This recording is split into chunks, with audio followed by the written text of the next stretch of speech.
Brain Candy Podcast, episode 785. Boy, today is a real humdinger because our beloved Sarah Louise is still convalescing after she had her hysteria removed.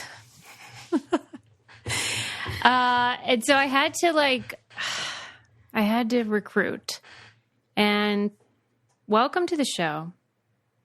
Longtime listener, first time co-host, Kelly Louise Kinsey. Hey, Suze. Hey. Hey, sorry I had to rope you in, but desperate times. I know that it's not like you're not dying for the spotlight over there, but you know when you're needed. I'm pumped. I'm here. Well, the listeners will be pumped because although I do name you frequently, it's like split between Kelly, shout out to Kelly, and my lezes when I'm referring to you and your wife, Heath. So, like, people, I've seen, like, have you ever seen, like, in the chat? Deep competition. Well, have you ever seen, like, on the Facebook group or whatever, when people were like, who are these lezes? Like, icons. Now we've cracked the case. It's not we've cracked the case. Anymore.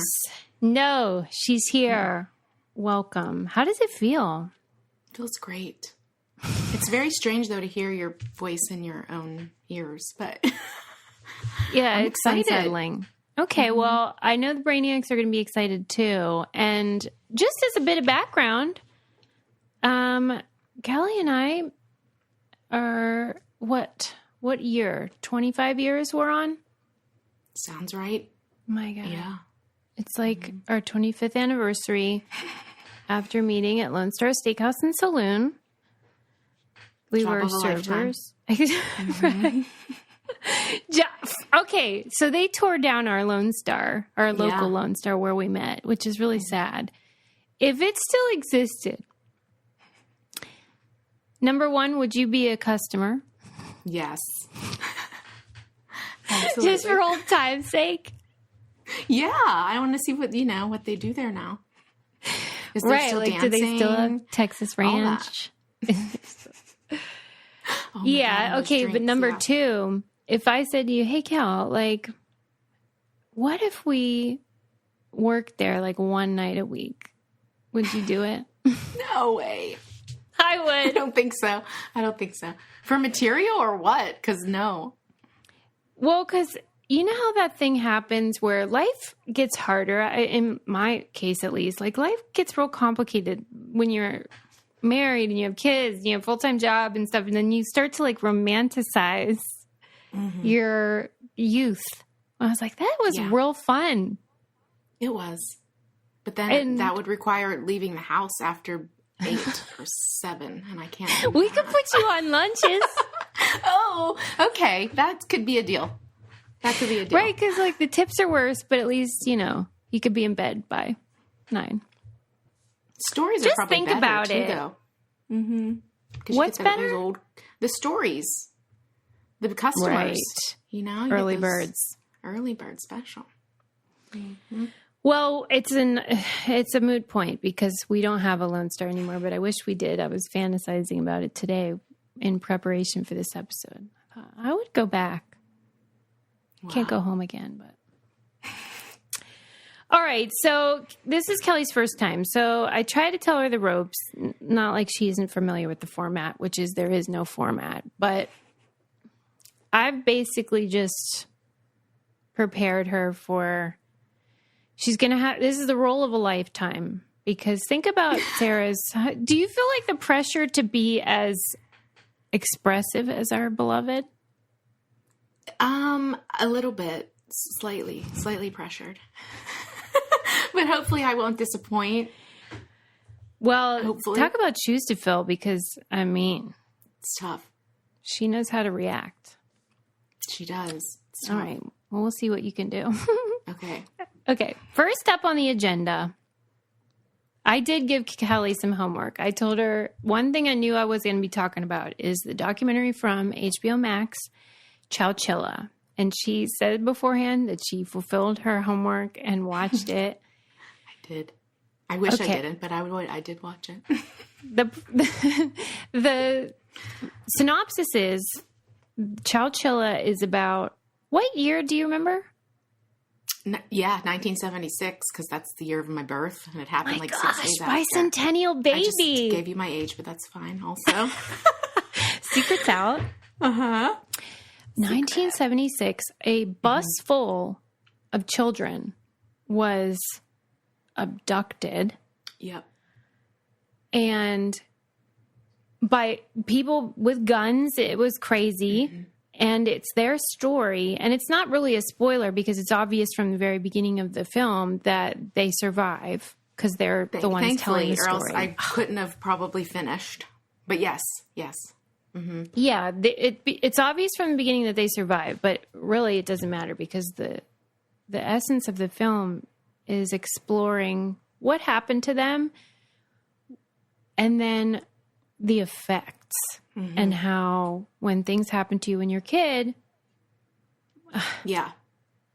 Cal. Crazy. Was it crazy for you or am I just overreacting? No, it was crazy. The whole thing was crazy. And my anxiety, my kidnapping anxiety is through the roof because, I already have that, like, in general. Do you? I didn't know that. Yeah, because, yes, I do. That's probably a whole nother conversation. But I am terrified of that. Not just, for myself, but, like, for my kids. And my kids are new bus riders. Hold it. So, you think you're going to be kidnapped? I think it's possible.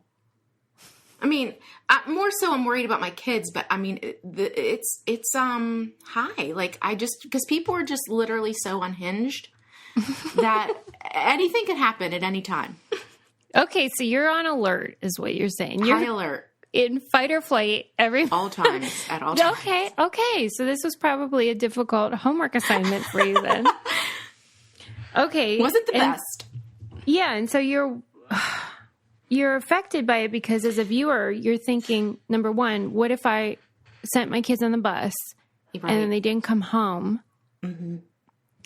And not just didn't come home, but like without a trace, this entire bus full of human beings. 26 kids. That's crazy. Yeah. It's crazy. And it just kept getting more shocking to me because who you might expect to take kids, I didn't feel like they fit sort of like the idea of who might do that. No. Then like what happened to them after they were abducted is absolutely wild. I would say they were buried alive essentially, which is hideous. That's accurate. That's what I would say. All right. I don't want to give away too much, but what do you think about the bus driver, Ed?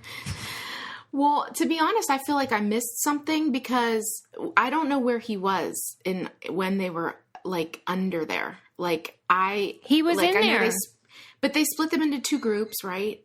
Yeah, they were in two different vans.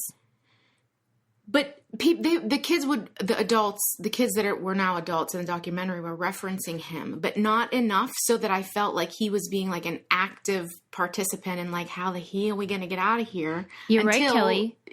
Right. Because like in the end, I think you missed the part where they said he gave up.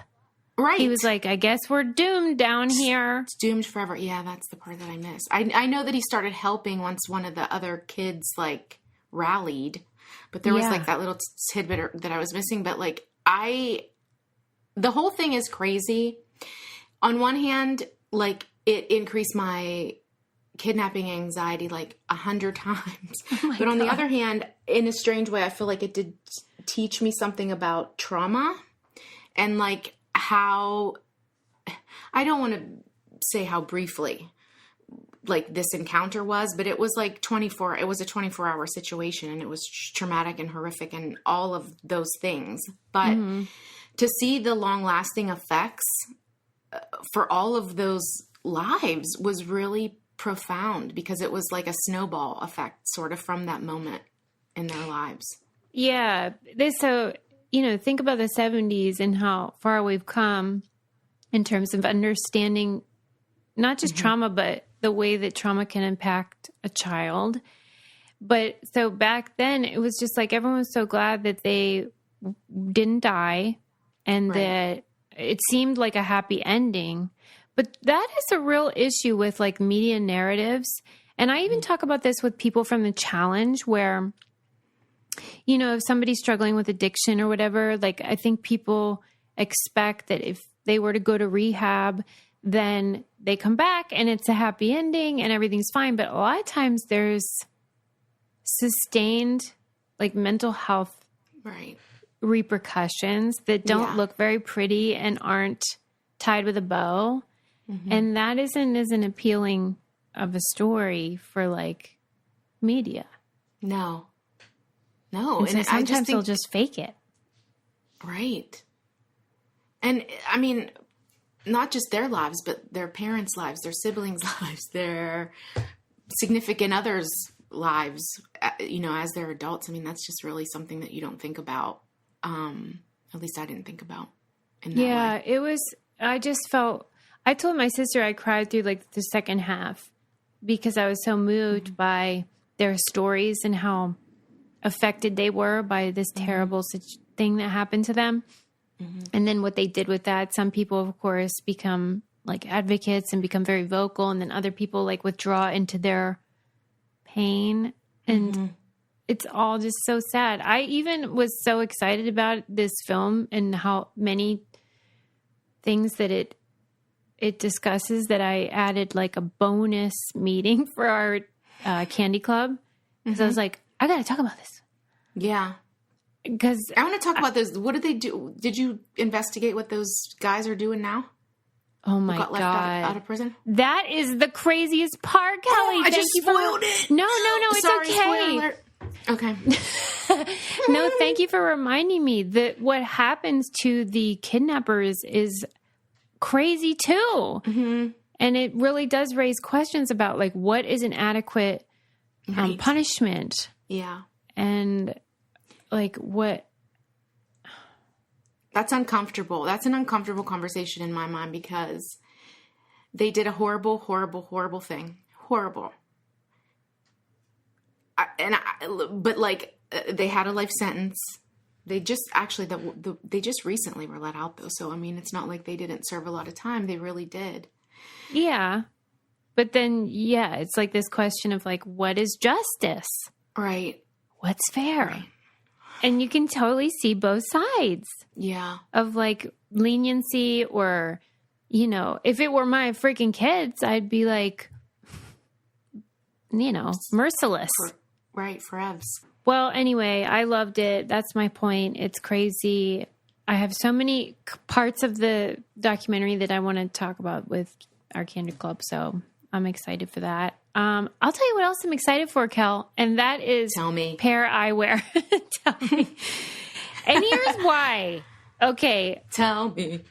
I know that Kelly can relate because, as you know, she's a bicentennial baby. Secret's out. And what happens when you are over 40 is you become blind as a bat. So true.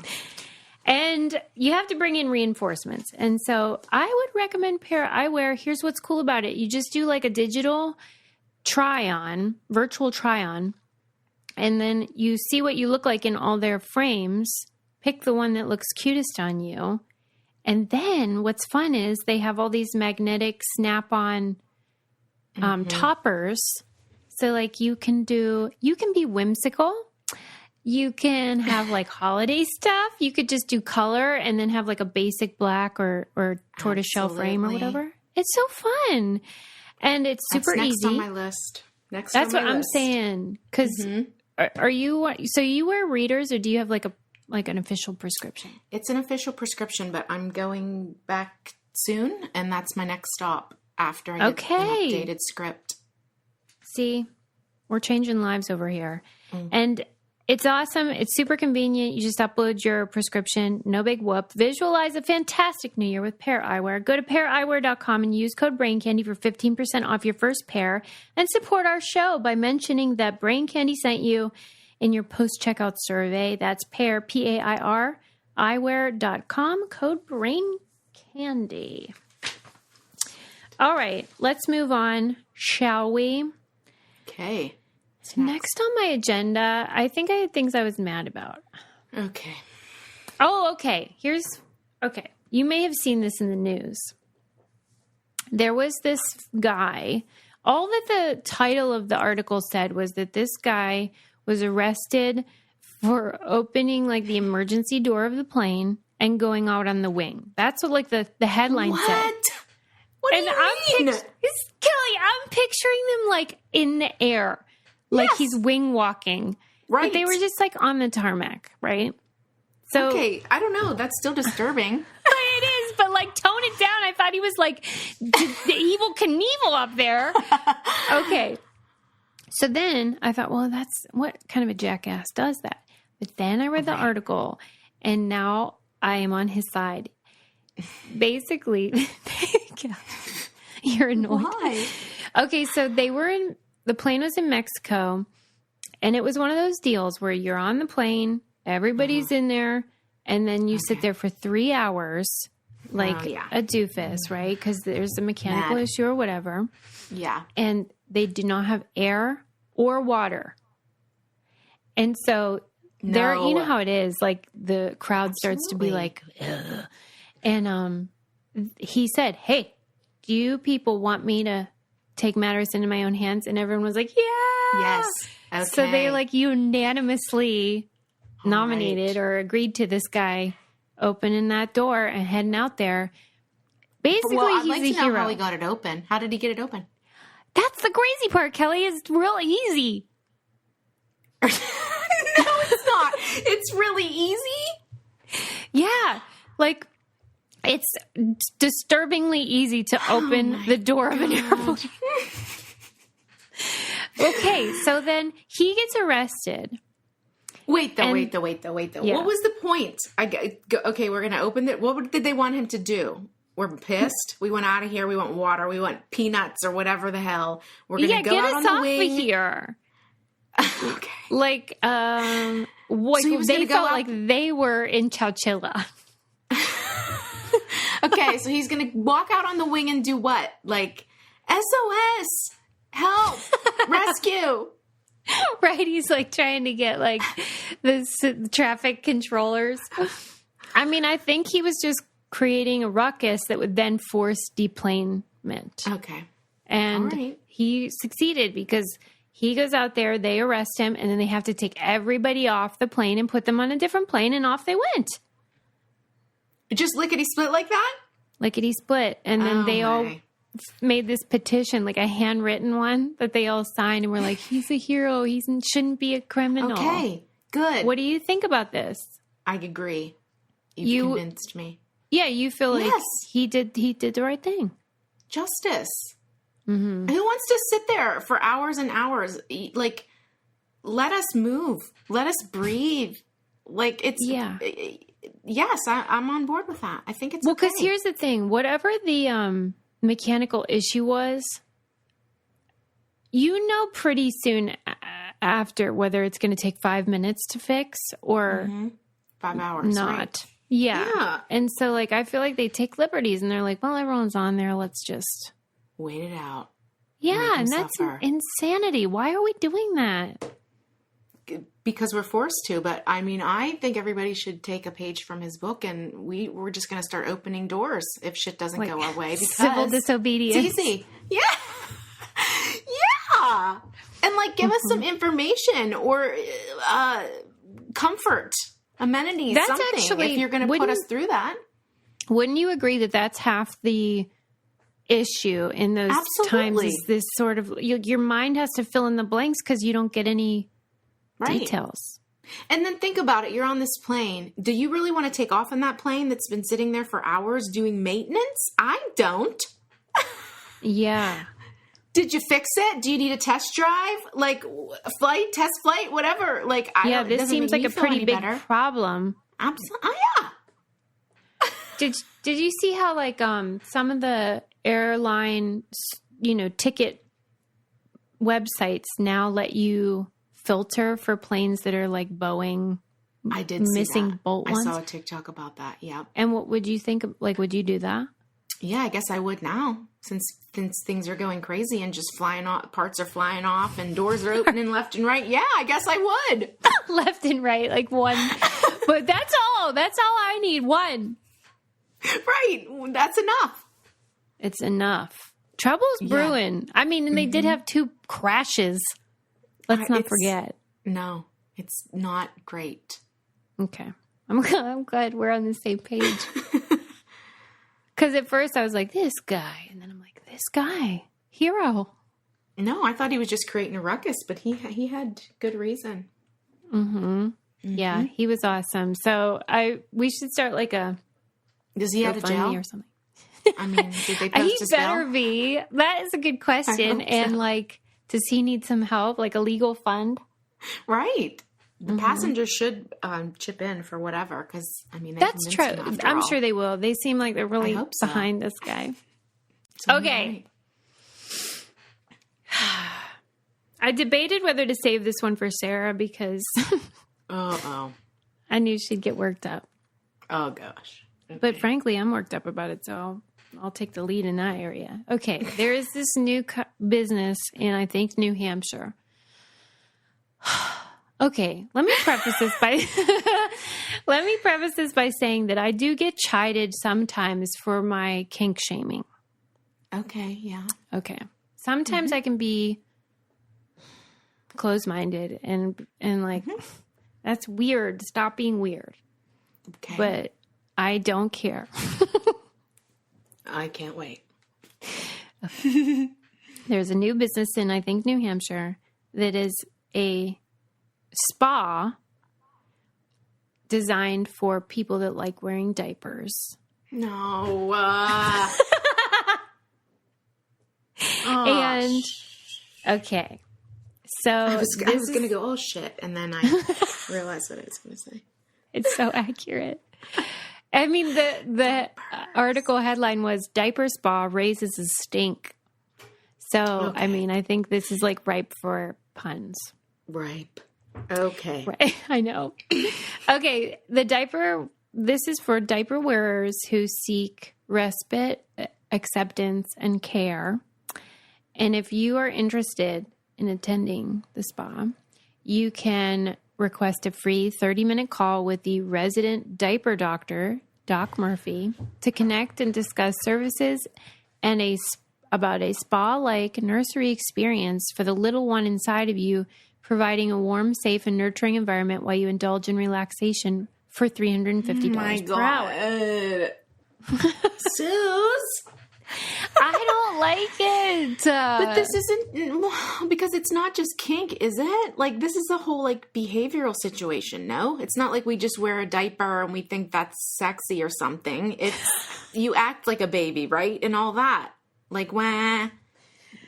Right, it's a lifestyle. Right? Or is that not right? Okay, I can't say I know for sure, but I'm almost there, positive like, it's a whole thing. Like, you act like a baby, like it's like you act like a baby, you use pacifiers, and you want to be babied, like, literally. So, but, I don't know why that's kink. Do you know what I mean? It seems like I think it's because wouldn't you say it's generally like not all the time? Like they probably have jobs and stuff. But is it sexual? I don't know. Is kink, when I think of kink, I think it's sexual only, not like. I think I was assuming, like, there's no way it's not. It's Freudian, man. Yeah. But maybe you're right. Like, they're like, what? I just want to be friends with other babies. I think maybe it's two different things. I don't know. The listeners are going to have to let us know. But, like, I feel like it's both. Like, act like a baby. And there's probably, like, poop stuff. And, oh, God, I don't know. It's very layered, right? There's probably poop stuff. Yeah, because somebody's changing them. Oh, right. Mm-hmm. Okay, no. But even if it is just, I don't know what you'd call it if it's not kink. You know, something you love, just a hobby. Okay, let's call it a hobby. Even if it's that, I am anti 100%. Anti. And you should take that $350 an hour and invest in a psychiatrist. Yes. $350 an hour. I missed that part. Did you say that before? Oh my God. That's insane. $350 at the spa for respite and care in your diaper. And I just feel like you'd be better served heading to a therapist because they might be able to figure out what you're missing. Why you want that? What need that serves? Absolutely. And I can't even fathom spending that amount of money an hour to walk around in a diaper. Well, and then my mind went to like, I need to open a diaper spa. That is lucrative. I mean, wow. That's a real decision though. Cause can you imagine the clientele? I don't even know what to say about it. Let's pull at that thread. Can you imagine the clientele? And if so, what percentage of them would you say are men? 100%. Exactly. 99%. Without a doubt. That's why I'm extra mad, because there's no way some lady's in there in a diaper. No. Right? She's the changer. I want to meet them. There needs to be a documentary on this because I want to meet them and I want to ask a lot of questions. Well, you'd be real nice about it. That's the thing. You wouldn't be condemning. Well, I mean, if someone can really explain it to me, of course, I'll be nice about it. But I just want it to make sense. I just want it to like make sense. And I don't understand how it could. Well, that's the thing. Is there any explanation where you'd be like, oh, yeah, okay, I get that? Well, because you can want care and still wear underpants. 100%. But that's so similar to, do you know, like, have you heard about like professional huggers? Oh, yeah. So it's like similar, right? Mm-hmm. But in this case, I imagine the majority of the clientele to be women. And I don't know why. What do you think about that? Oh, because if it's care, you know, I don't know. That I get though, because because you know how it is if you happen to be a lady who likes men, you're probably going to end up like, you're not going to get a lot of cuddling without, like platonic cuddling. So like, I could see how you'd be like, I just could go for a spoon, like being a spoon. But the diaper component is next level. Next level. Well, yeah, because then now that's why it reads like kink, I guess, is because I can imagine like they have mommy issues, right? And they want to be like babied or spanked or whatever it is that these men want. I don't know. I don't know what function that serves, but yeah, I guess a hug's a little different. I guess so. Oh, I'm so mad about it. Because whenever I get scolded for my shaming, people are just like, hey, if it doesn't hurt anybody, you know. And normally that is my policy. If it doesn't pick my pocket or break my leg, what do I care? Yeah. You know, like, live and let live. But there is a line for me, and it involves diapers. I mean, can you imagine? No.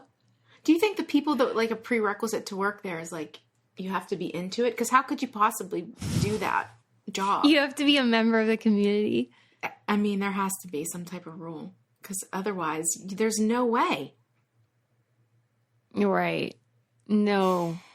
And, like, is it so, you know how, like, in BDSM, there's, like, a dom and a sub or something? Uh-huh. Like, maybe they have that in the diaper community where there's, like, a diaper wearer and a changer. Does the changer get an outfit? Like, I just am curious. Yeah, what are they wearing? Like, mom jeans? And what are we doing here? Depends or what? Like, pull-up situation? Or, like, whose mate? Is it? Or is it I'm pretty sure it's, like, adult diapers. Okay. Oh, but those are slip-on, right? That wouldn't scratch the itch for them. No. You got to have the full-on, like, newborn Velcro situation or whatever, tape situation.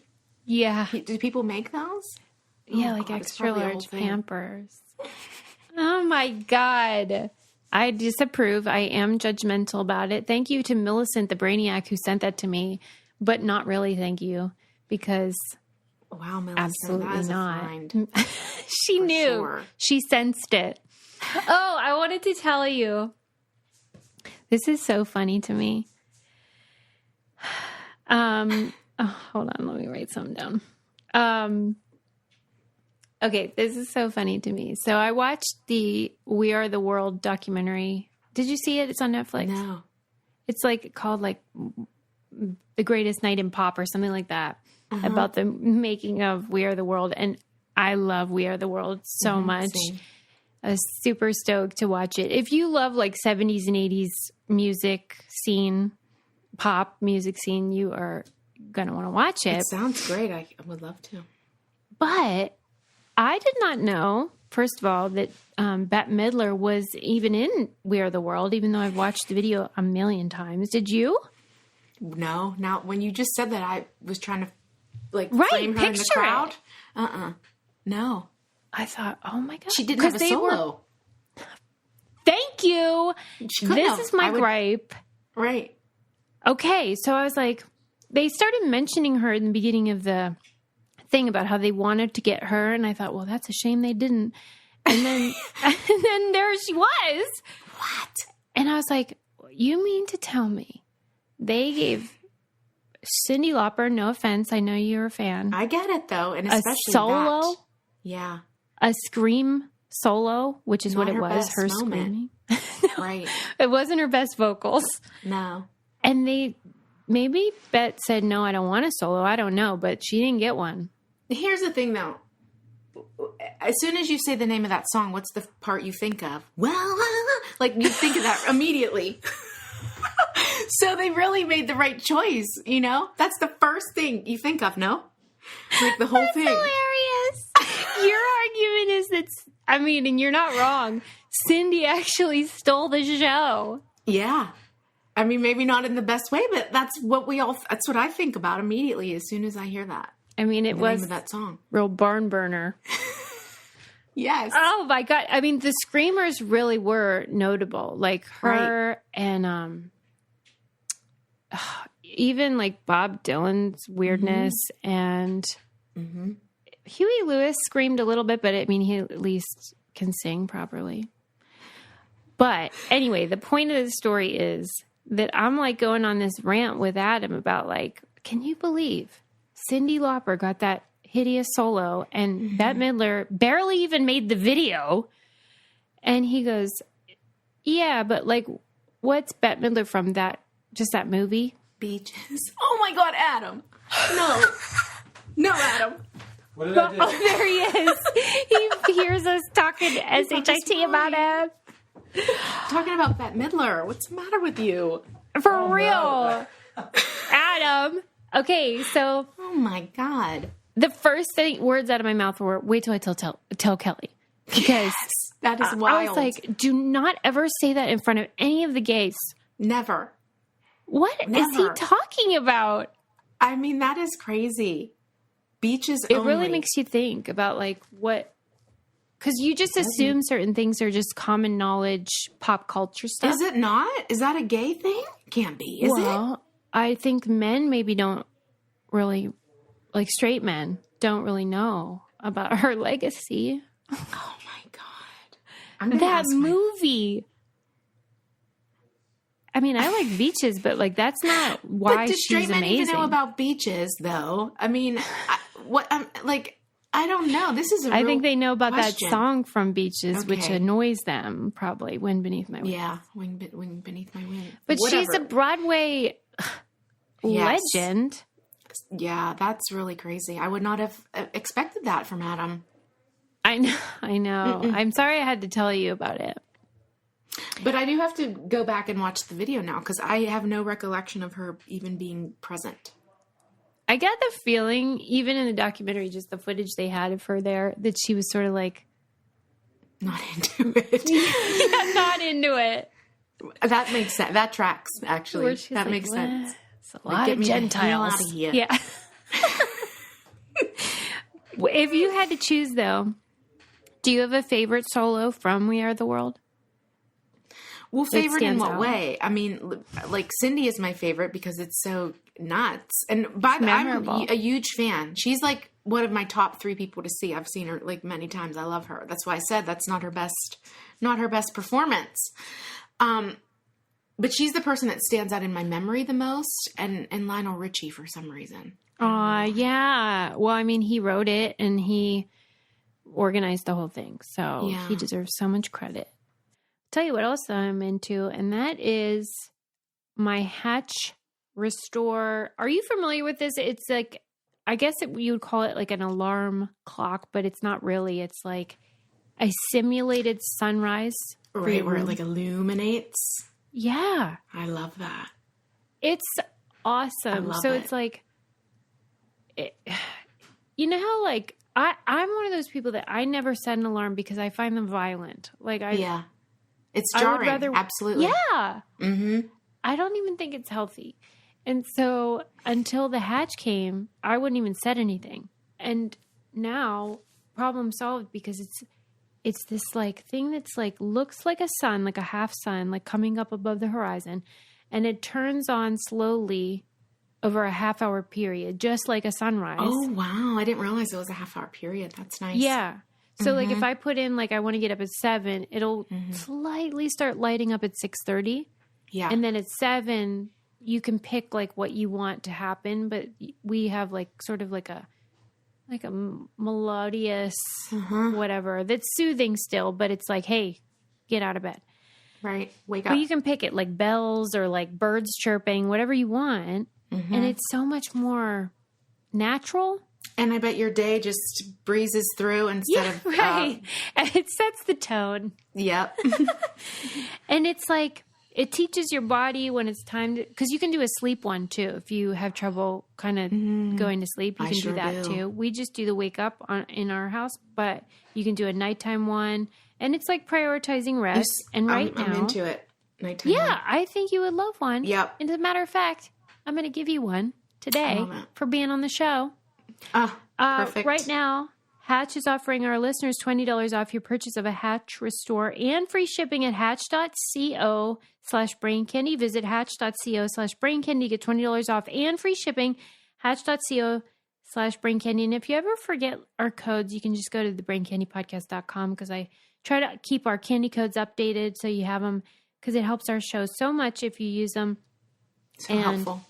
It's so helpful.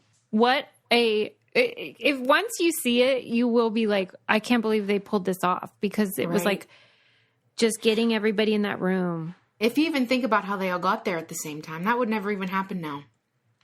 Ever. Well, do you want to know how they did it? Tell me. Okay. Well, Yeah, spoiler alert if you haven't watched it. Lionel was hosting the AMAs. And so they knew that all these people were going to be in town. Yeah. And so he hosted the damn thing and then said, come over here at 10 p.m. after the AMAs. The AMAs. So they started recording at 10 p.m. and went until 7 in the morning or 8 in the morning. Wow. After amazing. The AMAs. Wow. What a night. Day. Tip of the hat. 100% bravo. That's how you would Lionel. have to do it. Absolutely. That was really smart. I mean, saving people, saving the world. And what a song. But I always talk about how, like, I love MJ, voice of an angel. Otherwise, I don't like him because he's clearly a predator. Yep. But it always annoyed me how, you know how his solo is, like, outstanding? Yeah. Well, he, like, pre-recorded it and... I was gonna say, he probably did some sort of like witchcraft. Yeah. Well, because I always thought it was just, he's amazing. And then I marry a sound guy and I'm like, can you believe this voice of an angel? And he's like, well, yeah, it is. But like he pre-recorded it and then layered it. So it's like his voice, like 3 of them, you know how beautiful that can sound? Yeah. Yeah. And it's on like this topic, guy. I don't want to spend too much time on MJ, but bringing him up, I have a question. Bring it. I don't know what I'm supposed to do when I hear his music come on. Like, what are we doing? Are we turning it off? Or, I mean, and there was just, I don't know if you've seen, but LSU recently did like their dance routine to Smooth Criminal, which is phenomenal, by the way. And it's like a whole thing, like people redoing the dances, and it's like a trend, I guess. But like, that's a choice, right? It's a choice. And I feel like when people are making that choice, we sort of disregard what we shouldn't be disregarding. Even in, you know what I mean? Like, I just feel like I don't know how to act. Well, so Adam had put in place the limitation that like we could listen to Jackson 5 because you can't be a pedophile if you're a kid. Okay. And so that was like innocent MJ, but then like off the wall things start getting murky where Adam wants to turn it off and I'm still grooving. Yeah. And I was thinking that when I was watching the documentary because I thought it was sort of strange because Lionel, I felt, was very generous because he co-wrote the song with MJ. Yeah. And he was very generous to him about like almost saying like he was the genius behind the song, which I don't buy. Mm-hmm. And I thought, wow, that's weird because I don't think you would see the same sort of narrative with like Bill Cosby. Right. Even though people still like his work and recognize that he's a legend in the comedy world, people are like, ugh. And I don't know why. And it really maybe is just like pays to settle because he settled those lawsuits, whereas Bill was in the courtroom and was ultimately, you know. Mm-hmm. Do you think that's the difference? I mean, I guess maybe partially, but I think it's also just the connection to his music is so strong for everybody on a different way that it's like when you hear it, you like don't rationally use your brain. It's just like you go right into your Thriller moves or whatever you did when the song came out. Yeah, whereas like nobody's sitting around watching Cosby Show all the time. Yeah. Right. So it's just even, sort of... And even when it comes on, if it comes on, which I don't think it does, but even if you see old clips or something, you're always like, you're a little weird. It hits different. All his behaviors. Well, because he was mining his real life for that sitcom. Mm-hmm. It was like modeled on his real life, whereas MJ's songs are disconnected from like whatever the fuck he was doing. Yeah. And they're so great. I mean, it really sucks. What are we going to do? What should our policy be? That's what I'm saying. That's what I'm asking. What are we doing? I don't know the answer. It is so good, and it's so very upsetting. It is a quagmire, though, because the money that he made from his music is what allowed him to be able to accomplish in a criminal way what he did. Yeah. Mm-hmm. And like is still those victims. You know, did you watch Leaving Neverland? I did. Yeah. Hideous. I still have the imagery in my mind of like the terrible stories that those guys told. Yeah, they're messed up. Yeah, forever. Absolutely. It goes back to the Chowchilla thing where it's like these kids, their whole life was changed, and then we're still like rocking out to Thriller. That's what I mean. When it comes on, it's like, okay, well, we should we got to turn it off. We got to switch it up. But it's like so hard to do because of that relationship that you have to the music. Yeah. And I guess everybody has to decide what they're comfortable with, but yeah. And like, I remember there was this clip, I think it was on Colbert, and Jerry Seinfeld was the guest, and Colbert, you know him, he's very devout and thoughtful, and Jerry is much more like, meh. And so Colbert is saying like, can you enjoy like Cosby's comedy after what happened? And can you separate the art from the artist? And Jerry's like, yeah, I can. Like, no problem. For some people, I guess it's just like, it's totally separate. You're not condoning it, but like, it's not my problem kind of thing. Yeah. No, I can't. I mean, I guess people can do that. I'm just not one of them. But when you're watching it, you can see why there's this sort of like ambivalence, because he is a genius, musical. Do we know, genius. like, what happened to Bill as a child? Like, good what was question. His story? Because, there's some, I don't know. there's some part of you that feels badly also for MJ, like, because he was also abused. So I'm just curious, like, what happened to Bill to make him the way that he is? Right. No, and we never talk about that. I'm sure you haven't seen it, but like oftentimes when people talk about Bill, what they focus on is how like part of his undoing and what led to him being exposed was that he was so vocally judgmental towards Black men in particular who didn't live up to his standards of like sophistication and education and hard work or whatever the perception of what they ought to be. And so he was always like wagging his finger at them to do better. And then ultimately that's why the judge released his deposition and all how he got exposed. And so Norm Macdonald has this joke where he said to Jerry Seinfeld, you know, people say like what happened with Bill Cosby, like the worst part of it is the hypocrisy. And Jerry was like, yeah. And he goes, I don't think it was. And Jerry was like, why? And he goes, I think it was the raping. And it's like this thing where it's sort of like, wait, yes, it really is. And people get sort of hung up on the fact that he was like righteous indignation and like, you know, sanctimonious about it. But anyway, the point is he was both and it was gross and we're not watching Cosby Show. But no, we're not. I do think part of what you're saying is that where like you can almost see, you can connect the dots as to what happened with MJ. Yeah, you can where see it went you're right. Wrong. Yeah. Right. Where it's like, that. What happened to you? What man? happened? You had it all. Right. I don't know. But I think you should watch the documentary. I definitely am going to. Okay. One last story. Let me try to decide what I want to talk about. Do you want to talk about rat selfies or ruby slippers? Oh my God. Definitely let's go with slippers. I don't want to talk about rats ever. Oh my God, I should have known. You forgot. What is wrong with me? Oh my God.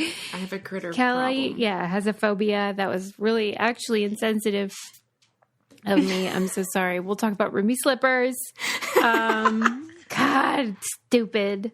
I didn't think of it. I should have actually thought about it for you or Sarah because she has a phobia of things that scurry. That's how she describes it. Anything that scurries. Yeah, I mean, I get that. I'm going to have to talk to her about that. I want to know more. Yeah, right. Well, because they're like wily and I don't want to go into it because it'll upset you. But you just, Okay.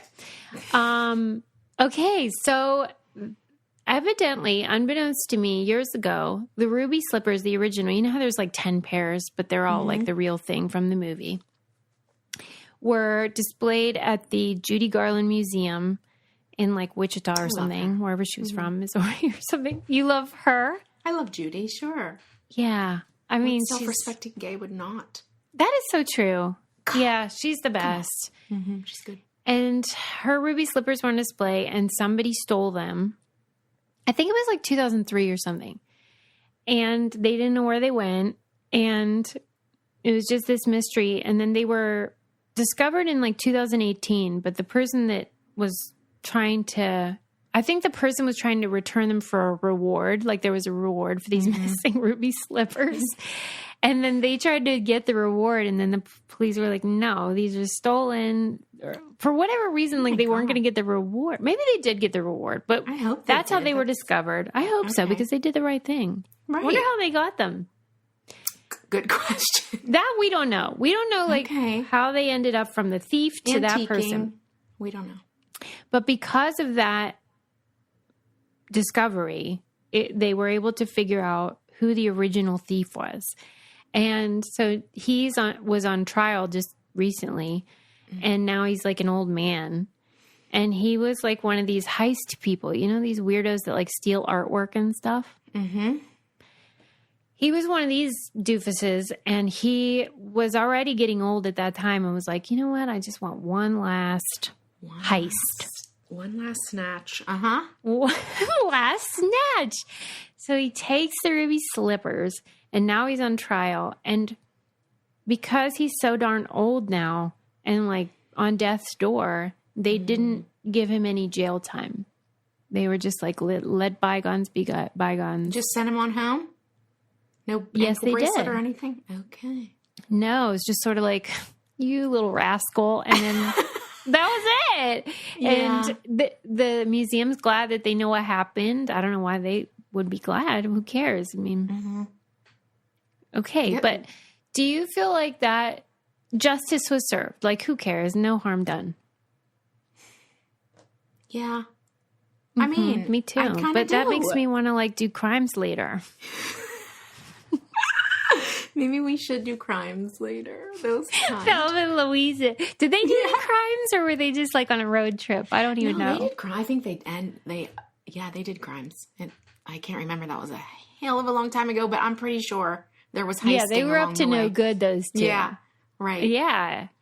I'm saying, if like, because I even said on this show, I think to Sarah, like, it is crazy to me that more old people don't do like crack and stuff.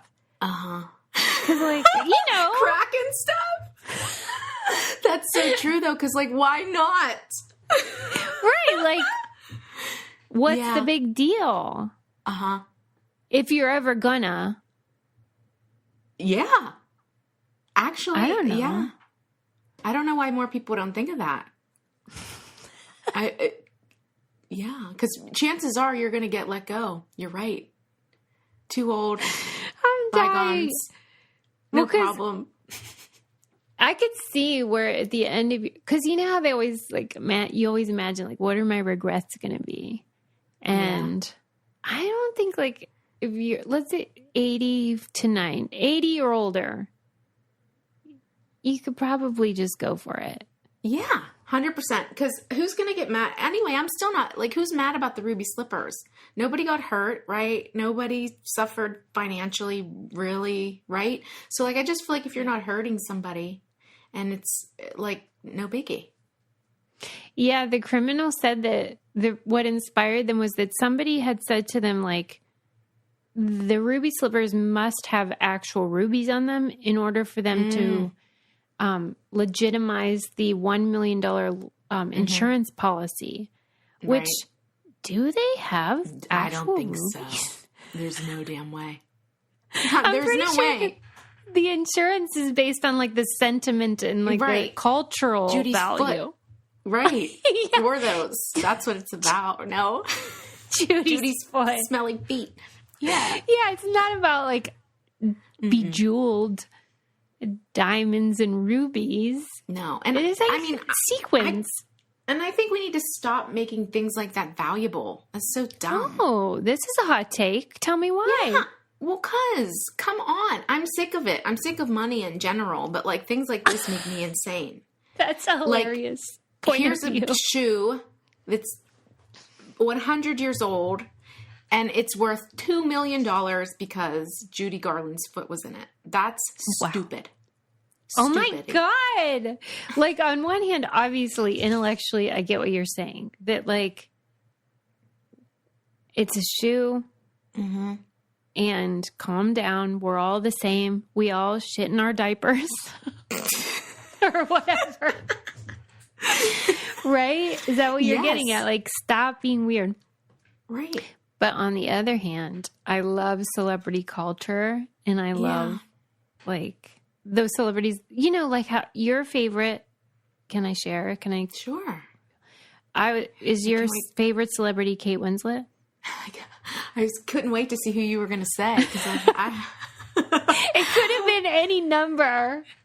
Yeah, it could have been a few. But no, I love Kate Winslet. Sure. Love her. But there's no item that you would be like, I would love to own that she touched or was. I mean, maybe like once upon a time, but I just don't get it now. Yeah. I just don't understand it. Like autographs and stuff you're not into. Not now. I was like in my teens and 20s. I have some of that shit still laying around. Like the Rosie O'Donnell. I have that signed.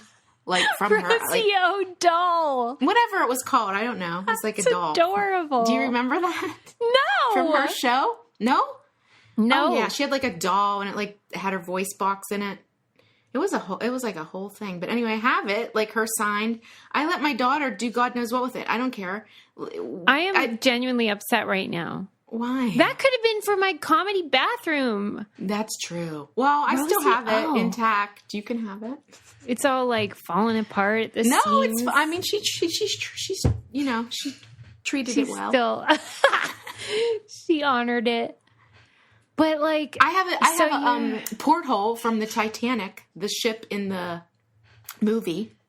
I could a care porthole. Less. Yeah, like I don't even know what that is. Yes, a fake window. Like a window. Yeah. How did you get that? I bought it on eBay 1,000 years ago. Shut. Yeah. Where is it? Just in your basement? It's at my parents' house. Yeah. Kelly, I think we're in a fight. That's like what this episode has like, because that's so cool. Is it? I don't know. I don't know if it's even worth anything, to be honest with you. I should probably sell it. But like in your heart though, no, don't sell it. Hang it up. That is such a fun. Okay, yeah, it's fun decor. Yeah, it's fun for sure. It's super I just feel fun. like but it's just like, why are we attaching all this monetary value to this dumbass shit when people need money and people, you know what I mean? Like people it just are dying, Kim. Yes. I mean, I get what you're saying. Yeah. I know. I do balance it because did you ever see Schindler's List?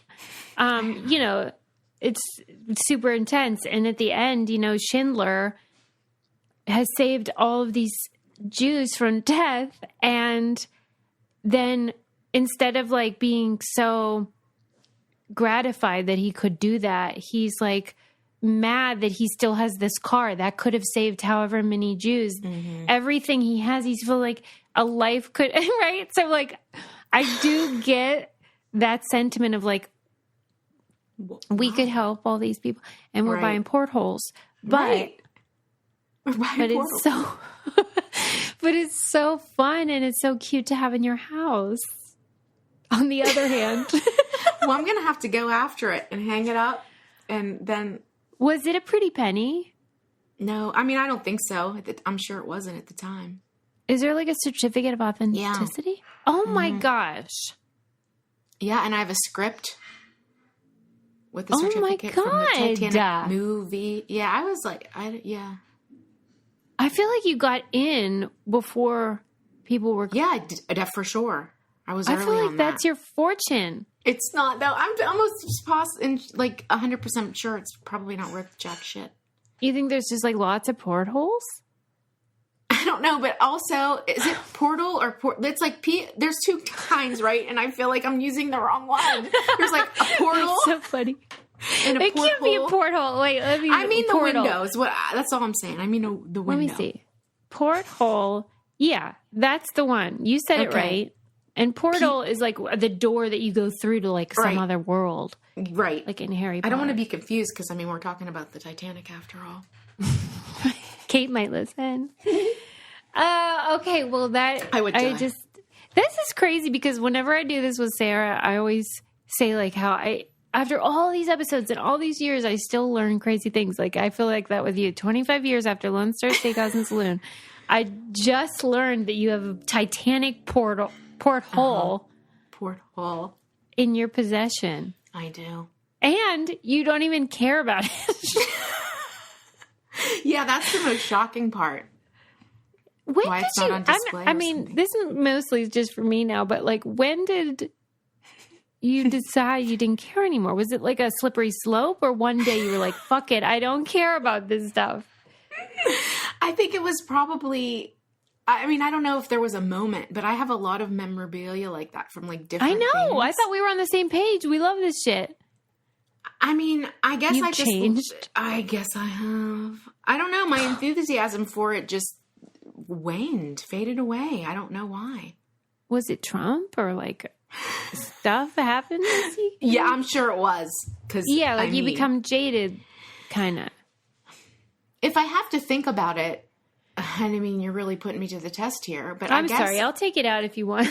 No, I guess I just think I stopped paying so much attention to it when I started paying attention to things that matter. Things that matter about myself, though, specifically, not just like pop culture or whatever. But I think, like, well, right, like you have kids and like you realize you get perspective on. Right. Yeah.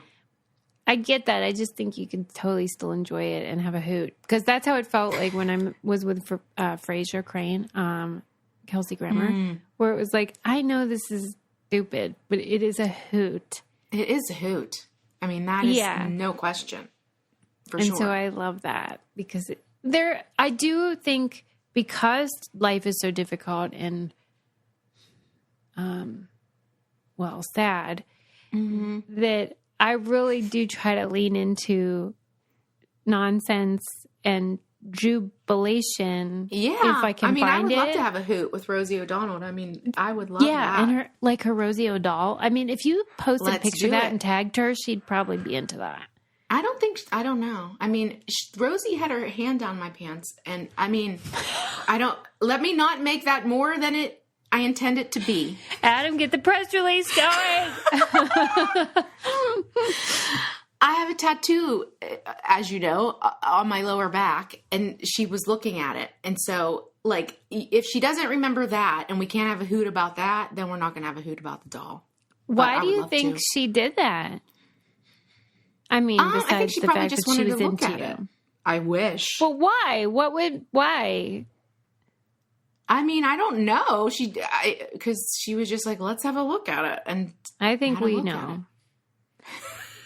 Well, I messed up, clearly.